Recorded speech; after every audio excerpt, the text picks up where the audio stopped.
எல்லோருக்கும் வணக்கம். எப்பேற்பட்ட ரெக்கவரி நண்பர்களே, இதெல்லாம் வரலாற்றில் வரணும். உலகமே சின்ன பின்னமாய் கிடக்குது. யாரை எடுத்து பார்த்தாலும் சிகப்பு சாயத்தை பூசிக்கிட்டு ரொம்ப சிகப்பாக இருக்காங்க. ஆனால் நம்மளுடைய மார்க்கெட் எடுத்து பார்க்கும் பொழுது 200 பாயிண்ட்டுக்கு மேலே நெகட்டிவ்ல இருந்தால் அங்கிருந்து கேப் டவுன்னாவே என்ன அர்த்தம்? ஒரு மார்க்கெட் ஓப்பன் ஆகும் பொழுது ஓப்பனே கேப் டவுன் அப்படின்ற மாதிரி இருந்துன்னு வச்சிங்களேன், அப்போ பெரும்பாலும் கீழே போகிறதுக்கு தான் வாய்ப்புகள் அதிகம். இருந்தாலும் கேப் டவுன் ஆகி மார்க்கெட் உலக மார்க்கெட்டுகள் கும்பா பாடினாலும் நான் ஒரு சிங்க குட்டிடா அப்படின்ற மாதிரி மார்க்கெட் ரெக்கவரி ஆகி வந்திருக்கு. நான் சத்தியமாக சொல்கிறேன், இப்போ டெசிஷன் எடுக்கிறதுல யாருக்குமே மோசமான சூழ்நிலை இல்லை அப்படின்றது என்னுடைய கருத்து. அதாவது லாங் டேர்ம் இன்வெஸ்டர்ஸ்க்கு இது இன்னுமே நம்பிக்கை கொடுக்குது. இந்தியா அடுத்த 10-20 வருஷத்துக்கு நல்லா இருக்கும் அப்படின்ட்டு. அதனால் அவங்களுக்கும் கவலை இல்லை. ஷார்ட் டேர்ம் இன்வெஸ்டர்ஸ் எல்லாம் பார்த்தீங்கன்னா நிறைய பேர் இப்போ வாங்கியிருக்காங்கன்னு வச்சுங்களேன். அவங்களாம் எந்த நிலையில் இருப்பாங்க? நல்ல அருமையான லாபத்தில் இருப்பாங்க. ஏன் அப்படின்னு பார்த்தீங்கன்னா, இந்த நிஃப்டி இருக்கிறதுலே வரலாற்றின் உச்சம் 24,854. இப்போ நிஃப்டி இருக்கிறது 24,400. ஸோ அப்போ அவங்களுடைய லாபம் வேணால் இந்த 2-3 நாளாக குறைஞ்சிருக்கலாமே ஒழிஞ்சு நல்ல அருமையான லாரி கணக்கில் லாரியிலிருந்து சரிச்சு விடக்கூடிய லாபத்தில் இருப்பாங்க. அப்போ அவங்களுக்கெல்லாம் முடிவெடுக்கிறது ஈஸி.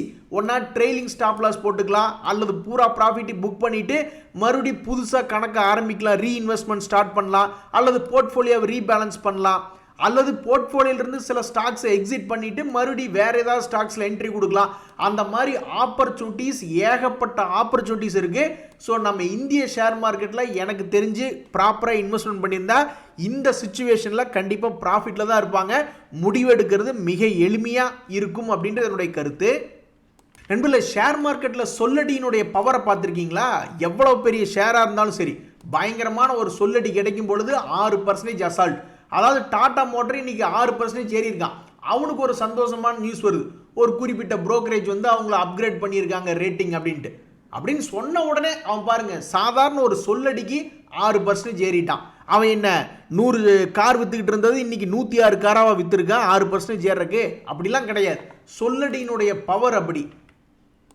அதனால தான் நீங்கள் பெரும்பாலும் சொல்லடி படக்கூடிய ஷேர்களாக பார்த்து நீங்கள் ஃபோக்கஸ் பண்ணணும். யாருமே சொல்லடி கொடுக்கலன்னா அழகிய தமிழில் அந்த ஷேர்களை அர்ச்சனை பண்ணிங்கன்னா ப்ராபபிளி மேல் நோக்கி வர்றாக்கு வாய்ப்பு இருக்கிறதா தான் நான் பார்க்குறேன். அப்படி இல்லைனாலும் ஸ்ட்ரெஸ்ஸாவது குறையும். எனக்கு தெரிஞ்சு ஒரு வீட்டம்மா ஓடி ஓடி போய் தங்கம் வாங்கினாங்க. கடைசியில் பார்த்தா தங்கம் இறங்கி போச்சு. ஆனால் அவங்க எப்போ தங்கம் இறங்கினாலும் அவங்க வருத்தப்பட்டே இப்போ நான் பார்த்ததில்ல. ஆனால் இப்போ வருத்தப்படுறாங்க. அடாடா, நீங்கள் ஒரு சொந்தக்காரருக்கு மொய் வைக்கணும்னு 2 பவுன் வாங்கினீங்க, பவுன் இறங்கி போச்சு, நீங்கள் பொறுத்திருந்து வாங்கியிருக்கலாம் பார்த்தீங்களா அப்படின்னு ரொம்ப வருத்தப்படுறாங்க. அப்புறம் அவங்களே சமாதானம் சொல்லிக்கிறாங்க, சரி ஓகே ஆடி மாதம் தானே, அப்போ எப்படி பார்த்தாலும் தங்கம் கம்மியாக தான் இருக்குன்னு அவங்களுக்கு அவங்களே ஒரு மாதிரி மனசை திடமாக்கிக்கிறாங்க. இதுலேருந்து நம்ம என்ன கற்றுக்கிறோம்னா, நம்மளும் ஷேர் மார்க்கெட் இறங்கும் பொழுது நீ எப்படி மனசை திடமாக்கிக்கிட்டேயோ அதே மாதிரி தான் நாங்களும் திடமாக்கி கோந்திருக்கோம் அப்படின்ற மாதிரி ஒரு கவுண்டர் பண்ணுறதுக்கு ஒரு நல்ல வாய்ப்பு. நண்பர்களே, ஏகப்பட்ட பேர் இந்த சான்ஸ்டார் ஐபிஓ அப்படின்ற மாதிரி கிடைச்சிருக்கு. இந்த முறை ஒரு பிடி அப்படிங்கிற மாதிரி ஒரு 10-20% ப்ராஃபிட்டில் லிஸ்ட் ஆச்சுன்னா மார்க்கெட் கொஞ்சம் சுணக்கமாக தான் இருக்கான். பட் இருந்தாலும் இது ஒரு 10-20% மேலே லாபத்தில் லிஸ்டிங் ஆச்சுன்னா ஏகப்பட்ட பேர் சந்தோஷமாக கமெண்ட் பண்ணுவாங்க. அதை பார்க்குறதுல நம்மளுக்கு ஒரு சந்தோஷம் வரும்.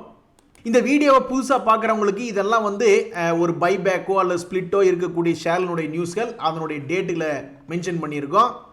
இந்த நியூஸ்களையும் காலையிலேயே நம்ம பார்த்துட்டோம். நண்பர்களே, இந்த வருண் பெவரேஜஸ் காலையில் தான் நியூஸ் வந்துச்சு, ஸ்டாக் ஸ்பிளிட் அப்படின்றது கிடைக்கும் அப்படின்ட்டு.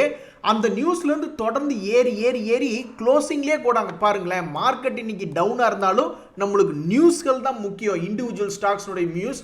ஸோ விபிஎல்னுடைய நியூஸ் நல்லபடியாக வந்துச்சு. இந்த மாதிரி மேபி ஸ்டாக் ஸ்பிளிட் அவங்க கன்சிடர் பண்ணுறதுக்கு வாய்ப்பு இருக்குது அப்படின்ட்டு அதை வச்சுக்கிட்டு இன்றைக்கி பாசிட்டிவில் க்ளோஸ் பண்ணிட்டானுங்க. நண்பர்களே, நேற்று வந்த ரிசல்ட்டை வச்சு இன்றைக்கி பெருசாக காட்டுன்னு காட்டிட்டாங்க. அதே மாதிரி இன்றைக்கி வரக்கூடிய ரிசல்ட்டுகளை வச்சு நாளைக்கு என்ன பண்ண போகிறாங்கன்னு தெரியல. டெக் மஹிந்திராவெலாம் இப்போதைக்கு ஒரு பாசிட்டிவ் க்ளோசிங் தான் வச்சுட்டு போயிருக்கான். நாளைக்கு இது எப்படி இருக்குன்னு தெரியல. இந்த சமயத்தில் நீங்கள் நல்லா யோசிச்சு பார்த்தீங்கன்னா எஃப்ஐஸ் தொடர்ந்து பையிங்லேயே இருந்துகிட்டு இருந்தாங்க. கடைசி 2 நாளாக என்னாச்சுன்னா கும்பா குட்டி திரும்ப கழுது மேலே ஏறி வந்துருச்சு அப்படின்ற மாதிரி மறுபடியும் எஃப்ஐஸ் வந்து மறுபடியும் செல்லிங்கில் தான் இருக்காங்க. இதுக்கு என்ன காரணம்னா, குளோபல் மார்க்கெட்ஸில் எல்லாமே ஒரு ஃபியர் இருக்குது. அதை கணக்கு பண்ணி இங்கேயும் விற்றுக்கிட்டு இருக்காங்க. இல்லைன்னா மட்டும் இவங்க ரொம்ப நல்லவங்க கிடையாது. கடந்த 2-3 மாதமாகவே விற்றுக்கிட்டு தான் இருந்திருக்காங்க. அதனால் இது நம்மளுக்கு ஒன்றும் பெரிய ஆச்சரியம் கிடையாது. நண்பர்களே, உங்ககிட்ட வந்து யாராவது நீ எங்களுக்கு அடிமை, நீ எங்களுக்கு கிஸ்தி கட்டணும் அப்படின்னா அடே என்னோட வயலுக்கு வந்தாயா, ஏற்றம் இறத்தாயா, யாரை கேட்கிற கிஸ்தி அப்படின்னு நம்மளுடைய ரத்தமெல்லாம் கொதிக்கும். இப்படி ரத்தமெல்லாம் கொதிக்கக்கூடாது. ஒரு உதாரணத்துக்கு நீங்கள் இன்கம் டேக்ஸ் நீங்கள் கட்டணும், இந்த மாதத்துக்கு ஒரு 25,000 டக்குன்னு புரட்டி கட்டணும்னு வச்சுங்களேன். அப்போ உங்களுக்கு ரத்தம் கொதிக்கும். 25,000 எவன்டா போய் எடுக்கிறது அப்படின்ட்டு. அப்போ இந்த சமயத்தில் ஒரு 25,000 வர்ற மாதிரி ஒரு 3 லட்சமோ 4 லட்சமோ நீங்கள் பேங்க்கில் ஒரு எஃப்டி போட்டு வச்சுக்கிட்டீங்கன்னு வச்சுங்க, வருஷமான நீங்கள் யாரையும் திட்ட வேண்டியதில்லை. ஐயோ இன்கம் டேக்ஸ் கட்டணுமே, நம்ம ஏதாவது ஒரு கவர்மெண்ட் நம்ம கிட்ட இன்கம் டேக்ஸ் கேட்டது, நம்ம ஏதாவது எனக்கு ஏதாவது ஃபார்மாலிட்டி பண்ணு அப்போ தான் நான் கட்டுவேன் அப்படின்னு நம்ம ஏதாவது சொல்கிறோமா? கிடையாது. இதே நீங்கள் ஏதாவது ஒரு பட்டா சிட்டான்ட்டு எனத்தையாவது வாங்க போகிறீங்க, இல்லை எனத்தையாவது ஒரு கரண்ட்டுக்கு புதுசாக கனெக்ஷன் எடுக்கணும்னு போகிறீங்க, இல்லைன்னா நில அளவு செய்யணும் சர்வேர் வாங்கன்னு கூப்பிட்டு போகிறீங்க, அப்போ ஏதாவது உங்களுக்கு அப்படியே ஓடி வந்து இந்தாங்க உடனே அடுத்த நாளே நாங்கள் வர்றோம் அப்படின்ற மாதிரி எந்த விதமான ஃபார்மாலிட்டி இல்லாமல் வர்றாங்களா? அது பல பிரச்சனைகள் நடக்குது. ஆனால் நீங்கள் கட்டும்போது மட்டும் இன்கம் டேக்ஸில் நீங்கள் எந்த பிரச்சனையும் இல்லாமல் கட்டி விட்டுறீங்க. ஆனால் உங்களுடைய மனசு வந்து ரொம்பவுமே சோர்வடையுது. இதுக்கு ஒரு நல்ல மருந்து என்னென்னா, வருஷமான உங்களுக்கு எவ்வளவு இன்கம் டேக்ஸ் வருமோ அந்த இன்கம் டேக்ஸை சம்பாரிச்சு கொடுக்குற மாதிரி எப்படியாவது கஷ்டப்பட்டு ஒரு பேங்க்கில் எஃப்டி ஒன்று போட்டு வச்சுருங்க. அதிலிருந்து வர்ற வட்டி எடுத்து போங்கடா அப்படின்னு சொல்லி கட்டி விட்டீங்கன்னா உங்களுக்கும் மனசில் எந்த துன்பமும் இல்லை, கவர்மெண்ட்டுக்கும் ஒரு ஆதாயமாச்சு. என்பதில் ஷேர் மார்க்கெட்டில் நீங்கள் வச்சிருக்கிற ஷேர் திடீர்னு மேல் நோக்கி போகிற மாதிரி இருக்கும், அப்புறம் பார்த்தா கீழ் நோக்கி இறங்கிடுவான். என்னப்பா உன் ஸ்ட்ரென்த் அவ்வளோதானாப்பா அப்படின்ற மாதிரி ஒரு மாதிரி சோகமாயிடுவாங்க. அது மாதிரி தான் இந்த நவீன் ஃப்ளோரைன் அப்படின்ற ஷேரில் வச்சுருந்தவங்கெல்லாம் வந்து 2,900க்கு இவன் சப்போர்ட் எடுத்து 4,000 வரைக்கும் போனான், ஒரு ஷேருக்கு 1,000 ரூபா. ஆனால் என்னப்பா உன் ஸ்ட்ரென்த் அவ்வளோதானாப்பா அப்படின்ற மாதிரி மறுபடியும் 4,000லேருந்து 3,500 வந்து இந்த 2 days மூவிங் ஏவரேஜ் டச் பண்ணிட்டு இருக்கான். இதுதான் இன்னைக்கு இந்த ஷேரை பற்றின நியூஸ். அதே மாதிரி இன்னொரு ஷேர்னுடைய நியூஸ் ஒன்று இருக்குது. அதாவது சமீபத்தில் இப்போ பட்ஜெட்டில் பார்த்தீங்கன்னா அக்ரிகல்ச்சரில் ஸ்டோரேஜ் பண்ணக்கூடிய விஷயத்தையெல்லாம் பற்றி பேசிக்கிட்டு இருந்தாங்க, அதனுடைய இன்ஃப்ராஸ்ட்ரக்சரை இன்க்ரீஸ் பண்ணணும். இந்த கணேஷ் பின்னு ஒரு ஷேர் பார்க்குறீங்க, இது அந்த மாதிரி ஸ்டோரேஜ் பற்றி ஃபுல்லாக கிடையாது. இவங்க வந்து லிக்விட் ஸ்டோரேஜ் டேங்க்ஸ் தர்றாங்க, அந்த மாதிரி ஸ்டோரேஜ் ரிலேட்டடான வேறு விதமான சர்வீசஸ் கொடுத்துட்ருக்காங்க. ஆனால் இந்த கம்பெனியில் என்ன ஒரு விஷயம் அப்படின்னு பார்த்தீங்கன்னா, இண்டஸ்ட்ரியினுடைய பிஇ 34 இருக்குது, ஆனால் இந்த ஸ்டாக்னுடைய பிஇ 21 இருக்குது. ஸோ ஸ்டாக் பிஇ வைஸ் இது வந்து இன்னுமே கொஞ்சம் விலை குறைவாக இருக்கான். இது பெரிய ஆளு யாராவது இந்த ஷேர் எடுத்து வச்சிருக்காங்களா அப்படின்னு பார்த்தோம்னா எஃப்ஐஎஸ் மட்டும்தான் இது ஒரு 5% எடுத்து வச்சுக்கு வந்திருக்காங்க. ஆனால் எந்த ஒரு ஷேர்லையும் 2-3 மாதமாவது பொறுமையாக இருக்கணும் அப்படின்ற மாதிரி நீங்கள் ஏதாவது எக்ஸாம்பிள் எடுத்து பார்க்கணுன்னு ஆசைப்பட்டீங்கன்னு வச்சுங்களேன், இந்த கணேஷ் பிஇ எடுத்து பார்க்கலாம். இந்த கணேஷ் பிஇ சமீபத்தில் தான் 133 ரூபா இயர் லோவில் வந்து ட்ரேட் ஆகிட்டு இருந்தான். இப்போ 2 மாதம் கழிச்சு பார்த்தா 133 ரூபா இருந்த ஷேர் இப்போ 180 ரூபா வந்துட்டான். ஸோ பொதுவாக ஷேர் மார்க்கெட்டில் எந்த ஷேர் எடுத்தாலும் ஒரு 2-3 மாதமாவது வெயிட் பண்ணால் மேபி அது நீங்கள் நினச்ச மாதிரி ரிசல்ட் வர்றதுக்கு வாய்ப்பு இருக்குது. அதே மாதிரி லோ பிஇ இருக்கக்கூடிய ஸ்டாக் ஒன்று பார்த்துக்கிட்டு இருந்தேன், மேன் இன்ஃப்ரா அப்படின்ற ஒரு ஷேர். அந்த ஷேரில் என்ன நியூஸ் அப்படின்னு பார்த்தீங்கன்னா, இண்டஸ்ட்ரி பிஇ வந்து 42 இருக்குது, ஆனால் இந்த ஸ்டாக் வந்து இப்போ சீப்பாக இருக்கிற மாதிரி காமிச்சுக்கிறான், ஸ்டாக் பிஇ 26. ஆனால் உண்மைக்கு என்ன நடக்குதுன்னா, இந்த கம்பெனி வந்து இன்னுமே க்ரோயிங்காக இருக்குது. 49 கோடி லாபம் பண்ணிக்கிட்டு இருந்தவன் இப்போ 303 கோடி லாபம் பண்ணுறான். அதனால தான் அவனுடைய ப்ரைஸ் டு ஏர்னிங் ரேஷியோ அப்படின்றது கம்மியாக இருக்குது. இந்த சமயத்தில் இந்த ஷேர் வந்து ஏற்கனவே 240 ரூபாயெல்லாம் போனவன் இப்போ 200 ரூபாயில் ட்ரேட் ஆகிட்டு இருக்கான். இதில் பெரிய பெரிய ஆளுங்க யாராவது ஓரளவுக்கு பெரிய அளவில் பணம் போட்டிருக்காங்க அப்படின்னு பார்த்தோம்னா எஃப்ஐஎஸ் ஒரு 3.5%, டிஐஎஸ் ஒரு 2% போட்டு வச்சு பார்த்துக்கிட்டு இருக்காங்க. ஸோ இந்த ஷேர் மறுபடியும் அவனுடைய ஹையை தாண்டுனான்னா மேபி லோ பிஇ ஒரு வேளை ஒரு காரணமாக இருக்குமா அப்படின்ற மாதிரி யோசிச்சு பார்த்துக்க வேண்டியதான். தெரியும் அருணாச்சலம், கடைசியில் நீ பீடா கடையில் தான் வந்து முன்னாடி உட்காருவே அப்படின்ற மாதிரி இந்த ஏயு பேங்க் ஷேர் இன்னைக்கு கீழே விழுந்திருக்கு. அடடடா எப்பேற்பட்ட சரிவு! இன்னைக்கு நான் ஒரு மெமி ஒன்று பார்த்தா அதுக்கு அடிமையாயிட்டேன். எப்பேற்பட்ட வரிகள் அப்படின்ற மாதிரி எப்பேற்பட்ட சரிவு! இப்படி ஒரு சரிவு உலகத்தில் எல்லா கம்பெனிக்கு வந்ததுன்னா உடனே ஷேர் மார்க்கெட்டை மூடிட்டு போக வேண்டியதா. காலையில் 660 ரூபா ரேஞ்சு இருந்து க்ளோசிங்கில் 630 ஏயு ஸ்மால் ஃபினான்ஸ் பேங்க்கு. நாளைக்கு நீ என்ன பண்ண போகிறான்னு தெரியல. இதெல்லாம் ரிசல்ட் இம்பேக்ட் தான். நண்பர்களே, பெரிய விலையுள்ள ஷேரில் பார்க்கும்போது உண்மையிலேயே நம்மளுக்கு ஷேர் மார்க்கெட்டில் அதிர்ச்சியாக இருக்கும். இன்னே அவன் 10,000 ரூபா 1 லட்ச ரூபாய்க்குலாம் ட்ரேட் ஆகிட்டு இருக்கான் அப்படின்ட்டு. அப்படி ஒரு பங்கு தான் இந்த டேஸ்டி பைட் அப்படின்ற ஷேர். இந்த டேஸ்டி பைட் அப்படின்ற ஷேர்லாம் வந்து பார்த்தீங்கன்னா இட்ஸ் அ ஜோக் அப்படின்ற மாதிரி பொதுவாக பிஇஜி ரேஷியோ வந்து 1 அல்லது 1க்கு கீழே இருந்தால் ரொம்ப நல்லது அப்படின்ற மாதிரி ஷேர் மார்க்கெட்டில் பேசிக்கிட்டு இருப்பாங்க. இது 8 இருக்குது. என்னப்பா நீ அப்படி சாதிக்கிற, வாட் யூ ஆர் டூயிங் அப்படின்னு பார்த்தோம்னு வச்சிங்களேன், இவங்க ரொம்ப டிஃப்ரெண்ட்டான பூரா சாப்பிட்ற உணவகம் தான் எல்லா ப்ராடக்ட்ஸும். இதை விற்றே அவங்க எவ்வளோ தெரியுங்களா சம்பாரிச்சிருக்காங்க? கிட்டத்தட்ட அவங்களுடைய பிஎன்எல் அப்படின்றத எடுத்து பார்த்தீங்கன்னா போன வருஷமெல்லாம் 56 கோடி சம்பாரிச்சிருக்காங்க. இதுக்கு முன்னாடி வெறும் 6 கோடி சம்பாரிச்சுக்கிட்டு இருந்தவங்க இப்போ போய் பார்க்கல 42 கோடி நெட் ப்ராஃபிட்டில் பார்க்கும்போது சம்பாரிச்சிட்டு இருக்காங்க. ஸோ இந்த கம்பெனி ரொம்ப வளரும் பருவத்தில் இருக்கிறதுனால இந்த கம்பெனி இவ்வளோ தூரம் வளர்ந்து வந்திருக்கு. இதில் ரிசர்ச் அண்ட் டெவலப்மெண்ட்லாம் வச்சுருக்காங்க. எல்லாரும் அவங்கவுங்க வீட்டம்மாவை இந்த கம்பெனிக்கு அனுப்பிச்சுட்டு ஒரு நல்ல டிஷ்ஷாக பார்த்து கண்டுபிடிச்சிடுவா அப்படின்ற மாதிரி அனுப்பிச்சுட்டுன்னு நான் நினைக்கிறேன். ஸோ அவங்க என்ன ப்ராடக்ட் செய்கிறாங்க அப்படின்றது முக்கியம் இல்லை. அந்த கம்பெனி P&L எடுத்து பார்க்கும்போது அது க்ரோயிங்காக இருந்ததுன்னா இந்த மாதிரி பெரிய விலை அப்படின்றது நம்ம பார்க்குறதுல எந்த விதமான ஆச்சரியம் இல்லை. ஆனால் என்னை பொறுத்த வரைக்கும் PEG 8.5% அப்படின்னு இருந்ததுன்னா அது என்னைக்கு இருந்தாலும் உளுந்து விளையாடுவோம் அப்படின்றத என்னுடைய கருத்து. இங்கே பாருங்க, இந்த சமீபத்தில் 2020 இது ஒரு அருமையான தகவல், அற்புதமான தகவல். 2022 பார்த்தீங்கன்னா இவனுடைய வேலையே வந்து பெரிய அளவில் இறங்குறது, 46% கீழே இறங்குறது மூவிங் ஆவரேஜில் இருந்தே. அதுக்கப்புறம் 30% இறங்குறது, அப்புறம் மறுபடியும் 30% இறங்குறது.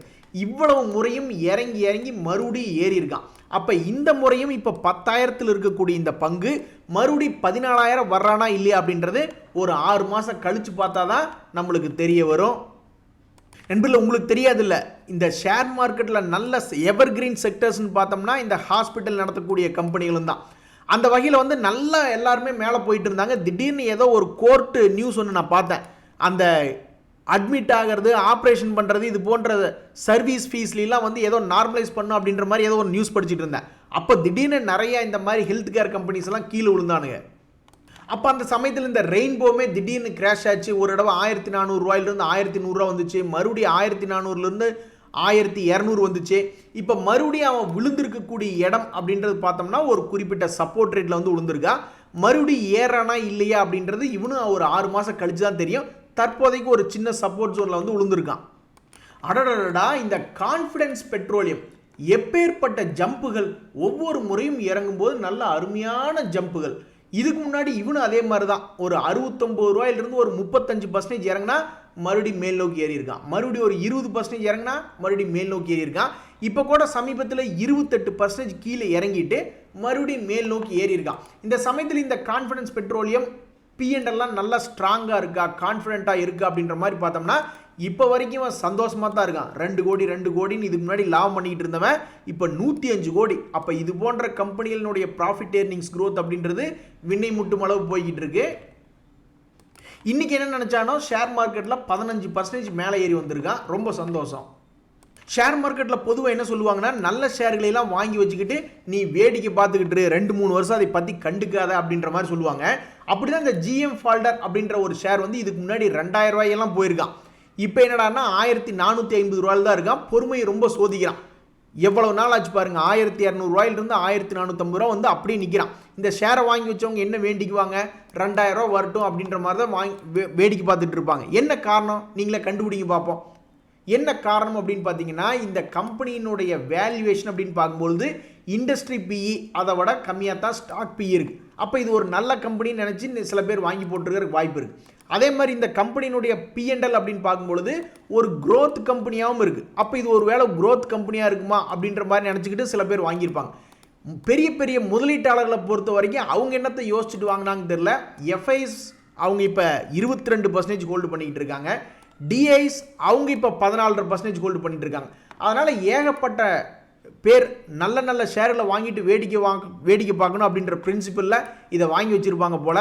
இது மறுபடியும் 2,000 போகுதா இல்லையா அப்படின்றது நம்ம ஒரு 6 மாதம் கழித்து பார்த்தா தான் தெரிய வரும். இன்றைய தகவல் அனைத்து உங்களுக்கு உதவியாக இருந்ததுன்னா எனக்கு ரொம்ப சந்தோஷம் தான். ரொம்ப நன்றி, வணக்கம்.